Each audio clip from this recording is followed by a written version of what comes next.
Assalamualaikum warahmatullahi wabarakatuh.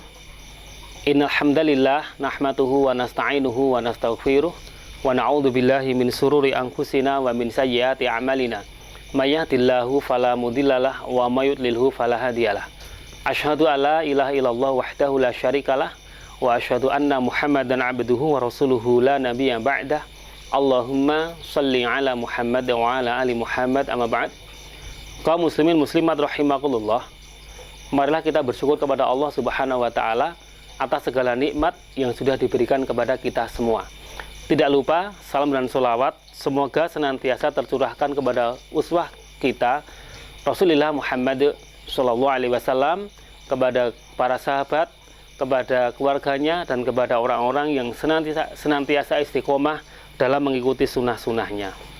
Kaum muslimin muslimat rahimakumullah, kita kembali mengingat kemarin ada yang saya sampaikan tentang seorang tokoh fenomenal yaitu Luqmanul Hakim.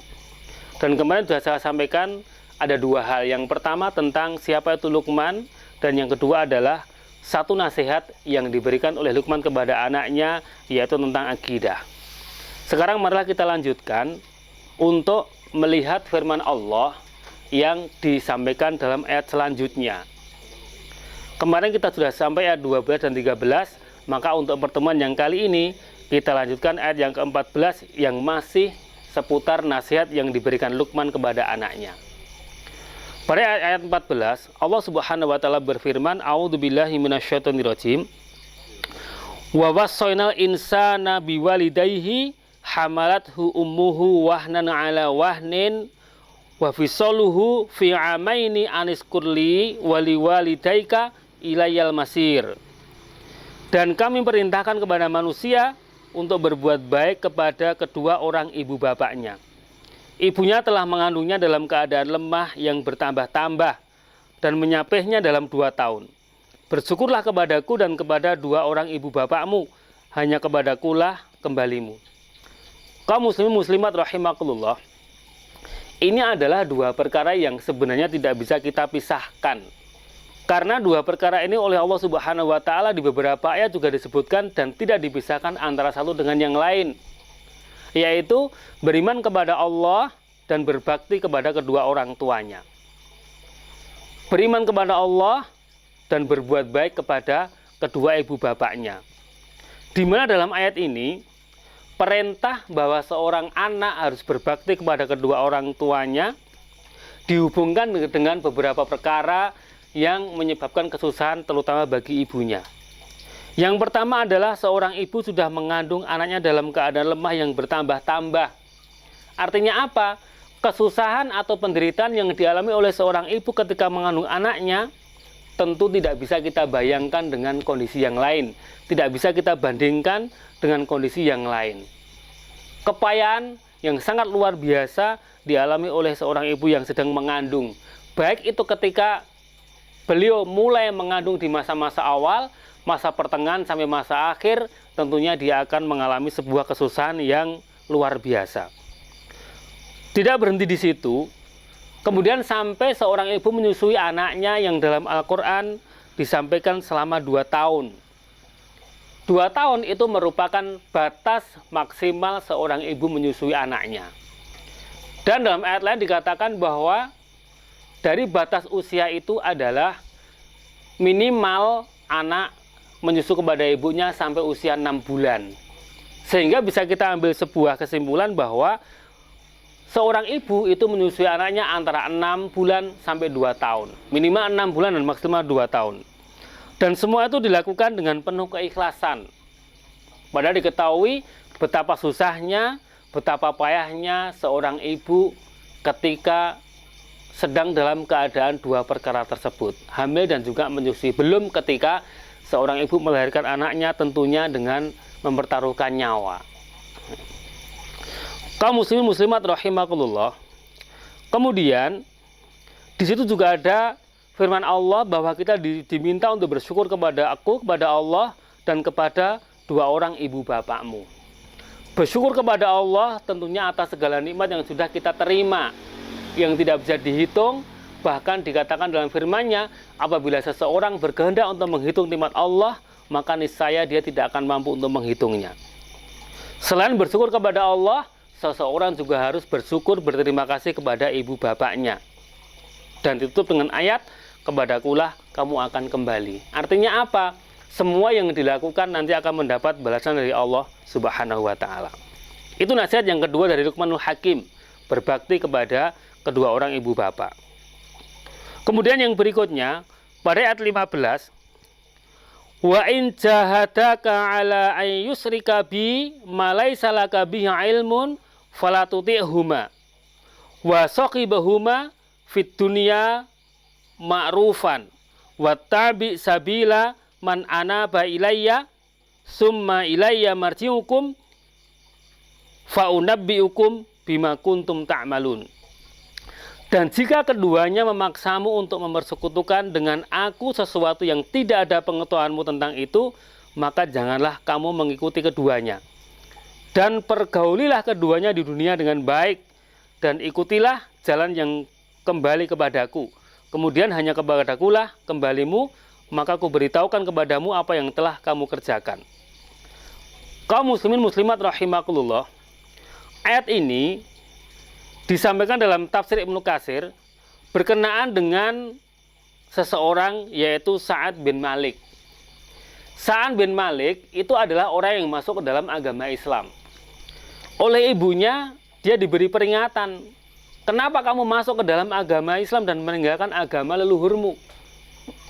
Kalau kamu tidak mau kembali kepada agamaku, maka aku tidak akan makan. Dan kamu akan mendapati saya mati, akan dituduh sebagai seorang anak yang membunuh ibunya.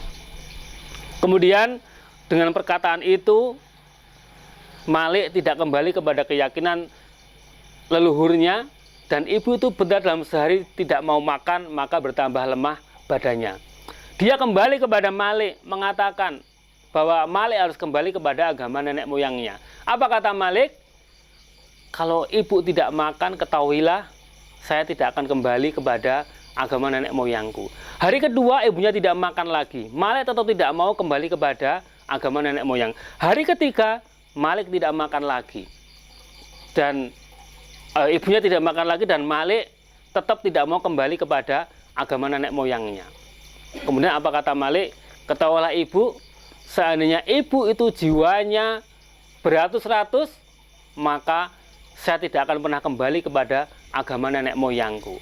Kalau memang ibu berkehendak untuk makan, maka makanlah. Dan kalau ibu tidak berkehendak untuk makan, maka janganlah makan. Mendengar perkataan itu, akhirnya ibunya mau makan. Ini adalah peristiwa yang menyebabkan turun ayat ini. Artinya apa? Walaupun orang tua mengajak kita semua, mengajak anaknya kepada perkara-perkara yang tidak baik, sebagai seorang anak tetap harus menolak, tetapi ucapan yang disampaikan adalah ucapan yang tidak menyakiti hati kedua orang tuanya. Ya, artinya jangan sampai menuruti kemauan mereka apabila kemauan itu tidak sesuai dengan syariat Allah, tetapi ingat harus tetap dengan menggunakan kata-kata yang baik. Itu yang berikut, yang selanjutnya. Kemudian pada ayat yang ke-16, ya bunayya innaha intakum misqala habatin min khardalin fatakun fi sakhratin au fis samawati au fil ardi ya'ti bihallah innallaha latifun khabir. Luqman berkata, wahai anakku, sesungguhnya jika ada sesuatu perbuatan seberat biji sawi dan berada dalam batu atau langit atau di dalam bumi, niscaya Allah akan mendatangkannya pembalasannya. Sesungguhnya Allah Maha Halus lagi Maha Mengetahui. Ini adalah satu nasihat diberikan kepada seorang anak bahwa semua perbuatan itu akan mendapat balasan dari Allah Subhanahu wa Ta'ala. Walaupun perbuatan itu dilakukan di tempat yang tidak ada satu orang pun yang mengetahui, tetapi di situ ditanamkan bahwa tidak ada satupun perbuatan manusia yang luput dari pengawasan Allah Subhanahu wa Ta'ala. Dan tentunya kalau keyakinan itu sudah ditanamkan kepada setiap anak, dia akan menjadi anak yang jujur dan akan selalu menjadi anak yang baik, entah itu dilihat orang maupun tidak dilihat oleh orang lain. Karena apa? Dia meyakini bahwa Allah selalu mengamati apa yang diperbuat. Kemudian selanjutnya ayat yang ke-17, ya bunayya aqimis shalah wa'mur bil ma'ruf wanha 'anil munkar wasbir 'ala ma asabak inna dzalika min azmil umur. Hai anakku, dirikanlah sholat dan suruhlah manusia mengerjakan yang baik dan cegahlah mereka dari perbuatan yang mungkar dan bersabarlah terhadap apa yang menimpa kamu. Sesungguhnya yang demikian itu termasuk hal-hal yang diwajibkan oleh Allah. Pelajaran berikutnya adalah menyuruh anak untuk mengerjakan sholat. Sholat yang dimaksud di sini adalah sholat maktubah, sholat 5 waktu, karena itu adalah kewajiban yang sudah dibebankan kepada setiap muslim. Selain mengerjakan sholat yang merupakan ibadah khusus sebagai hubungan pribadi dirinya dengan Allah Subhanahu wa Ta'ala, juga tidak boleh melupakan untuk mengajak seseorang mengerjakan perkara-perkara yang baik yang dianjurkan oleh Allah dan Rasul-Nya, dan meninggalkan perbuatan-perbuatan yang dilarang oleh Allah dan Rasul-Nya. Dan itu tentu harus dilakukan dengan dilandasi sifat sabar. Artinya apa? Ketika dia melakukan amar ma'ruf nahi mungkar, dipastikan akan mendapat hambatan-hambatan dari orang-orang di sekitarnya. Sehingga dengan hambatan itu, dia dituntut untuk selalu bersabar dan tidak berputus asa dalam melakukan apa yang diperintahkan oleh Allah dan Rasul-Nya tersebut. Kemudian berikutnya, dalam ayat yang ke-18,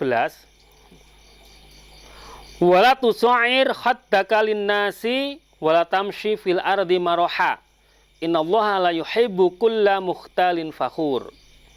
Dan janganlah kamu memalingkan mukamu dari manusia, dan janganlah kamu berjalan di muka bumi dengan angkuh. Sesungguhnya Allah tidak menyukai orang-orang yang sombong lagi membanggakan diri. Kalau tadi 1, 2, dan 3 adalah merupakan perintah untuk melakukan satu perbuatan, yang ini adalah merupakan larangan. Artinya apa? Seorang orang tua harus memerintahkan kepada anaknya untuk menjauhi perilaku sombong. Karena kesombongan itu adalah perkara-perkara yang tidak disukai oleh Allah. Kesombongan adalah sesuatu yang akan menghancurkan dirinya sendiri. Sehingga seseorang itu dididik dari awal untuk tidak berlaku sombong, untuk tidak berlaku angkuh kepada orang lain. Dia tidak boleh merasa bahwa dirinya itu yang paling baik. Tidak boleh merendahkan orang lain, apapun statusnya. Kemudian yang berikutnya adalah dalam ayat 19, waqsid fi masyika waghdud min sautika inna angkarol aswati la sautul hamir. Dan sederhanalah kamu dalam berjalan dan lunakkanlah suaramu. Sesungguhnya seburuk-buruk suara ialah suara keledai. Ini hampir sama dengan yang atas tadi, yaitu perkara untuk tidak sombong di hadapan orang lain. Ya. Dalam berjalan, kalau dalam istilahnya tidak boleh membusungkan dada, tidak boleh berjalan dengan sombong, dan tidak boleh bersuara keras. Artinya apa?